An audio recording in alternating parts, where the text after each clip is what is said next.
Good morning. I am Joanne Quinones, the immediate past president of the Latino Judges Association and a current board member. Today, I have the pleasure of interviewing the Honorable Carmen Beauchamp-Ciparick, a true pioneer and a leader in our community. Justice Ciparick, thank you for being here and allowing me to interview you as part of the Latino Judges Association's History Project. Well, thank you, Judge Quinones. It's wonderful to be here, especially with you. Thank you. I'd like to begin by asking you to tell us a little bit about your background, where you grew up, where you're from, your schools. Okay, well, I guess I'm part of that great mosaic that is New York City. Um, my parents were early settlers. They came to New York in 1929, long before I was born.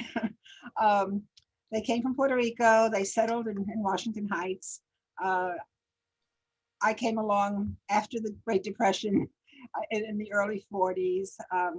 Grew up in a wonderful working class neighborhood.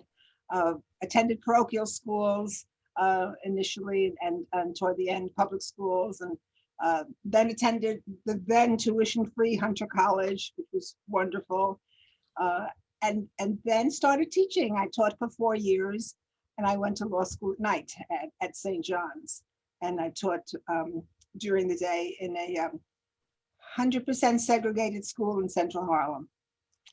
And How did you start your journey to the bench? well, okay. When I got out of law school, I left teaching, and I started working at the Legal Aid Society in the Bronx. I was there for several years, and then I got a job in the court system. I had several clerkship positions. Eventually, I became the chief law assistant. I guess now that would be called the chief court attorney in the criminal court citywide. Judge David Ross was then the administrative judge. I worked for him, and yeah, I was chief law assistant for 6 years, and I certainly got to know the workings of the criminal court, uh, and I thought, well, gee, I could do this too. And then in 1978, when Mayor Koch became mayor, and he really did put the call out. He put the call out for women. He wanted to diversify the judiciary, put it for women and for minorities. And, I guess I fit the bill. I had been working in the criminal court for those 6 prior years. I got through the mayor's committee without any problem, got through the Bar Association without a problem, and I was appointed by Mayor Koch in 1978. I'd like to say I was the first Puerto Rican woman to be appointed to a court of record in the state of New York, the first Puerto Rican woman to sit on any court of record in the state of New York. That was 1978. Then during that period of time, within the next 4 years, I ascended to Supreme Court. First, I was an acting JSC, and then I got, I thought, well, why not? Let me see, maybe I can get elected to Supreme Court in New York County, where I lived. I've lived in Manhattan my whole life. So I pursued the process, tried for several years, and eventually came out of the panel, made my political rounds as were required in those days. My county leader, Denny Farrell at the time, he viewed me as a quote unquote twofer. I was a woman and Hispanic. And although there were some naysayers who felt I hadn't quote unquote paid my dues politically, I found that the leaders were very happy that I was there, and they could nominate me for Supreme Court. I sat in Supreme Court, I guess, another 10, 11 years. And then in 1993, Governor Mario Cuomo appointed me to the Court of Appeals. It's only its second woman. Judge Kaye was the first woman, its second woman, and its first Hispanic. I'd like to say that since then, there have been several women appointed to that court, several Hispanics, Jenny Rivera, Michael Garcia, and anyways, that was it. So unfortunately, at the age of 70, I was required to retire from the bench. And since then, I've been practicing law at the law firm of Greenberg Traurig. I co-chair the appellate practice group, I found a new home. So Well, Justice Ciparick, you are quite the trailblazer.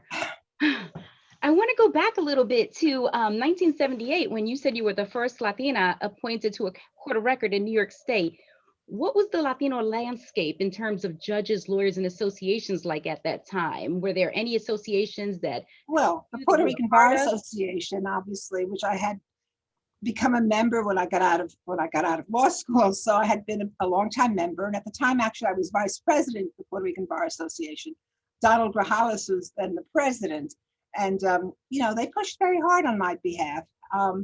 And so did the Women's Bar. I had joined the Women's Bar, I had become active in the Women's Bar, and so did the.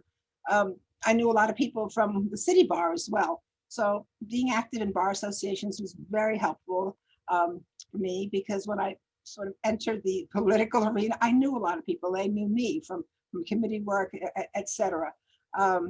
So there was no Latino Judges Association. That came much later, but I would say the Bar Association, and both. I got appointed in '78. Donald Grajales got appointed in '79, and Mayor Koch just continued making appointments where he could from our ranks. So I think that really was a turning point in terms of the Latino landscape. And other women followed me, like Gloria Sosa. She came onto the family court. A couple of years later, Irma Vidal Santaella was elected to Supreme Court in the Bronx. So there were, women began to follow as well. So you mentioned that the Latino Judges Association came later. Now, yes. you were one of the founders of the Association of Judges of Hispanic Heritage. Is that right? Yes. I'll tell you how that came about. Please. All right. We were in Albany. There was a whole group of us in Albany, a whole group of Latino judges. The New York State Black and Puerto Rican Legislative Caucus was saluting Hispanic members of the legislature and the judiciary in 1985. It was in September. It was Hispanic Heritage Week was September 16th through the 22nd. Now we have a month, but then it was only a week. And they were saluting the members of the legislature and the judiciary. I brought a poster. So these were the legislators on top, and these are the members of the judiciary at the bottom. Awesome. And so it was at that conference that weekend. It was Sunday morning breakfast. We had a dinner on Friday night. We had a dinner on dance on Saturday night. Sunday morning, the judges who were present at that event got together for breakfast, and we decided we were gonna form an association, the Association of Judges of Hispanic Heritage, and bring within our umbrella all the current sitting judges. At that time, there were only 18 sitting judges, but there had been 7 judges who had either retired or were deceased. Among them, some of our progenitors like Emilio Nunez and Felipe Torres. So we banded together. There's a wonderful photograph. I couldn't put my hands on that photograph, but I'm sure you have it. I do. Of those of us who were there, that photograph was taken Saturday night, and we all decided, hey, we're going to have breakfast tomorrow morning, and we're going to organize. And Frank Torres, the son of Felipe Torres, who was then a sitting Supreme Court judge in the Bronx, or from the Bronx, he pretty much took the lead. That's a wonderful story right there. 3 generations of judges, because his daughter is now a federal judge in the Southern District. Analisa Torres, yes. So, we have a rich history. We have wonderful roots. We were very close. There weren't that many of us, so we were very close. At that time, there were only 2 women, myself and Irma. We just forged ahead. That was my next question. How many of the founders were women? So 2, myself and wow. Irma. Yeah. Now, tell me what it was like being a Latina in this male-dominated profession. Okay, well, being Latina and being young. I was 36 when I went on the bench. So that also was problematic in some circles.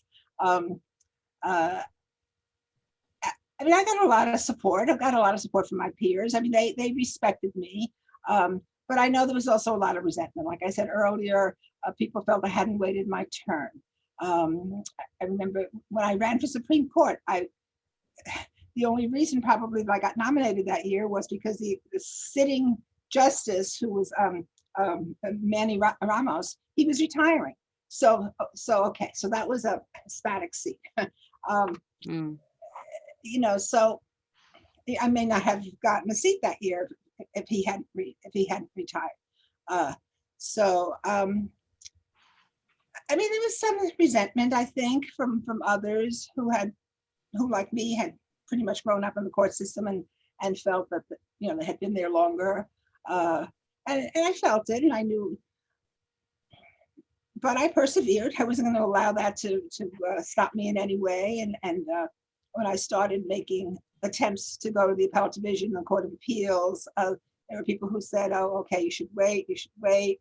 There were other judges ahead of you, but I know the governor had made. It was Governor Mario Cuomo at the time.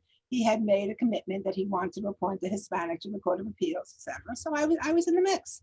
I know that there were other people probably more senior than me, but he appointed me. And you have to be in it to win it, right?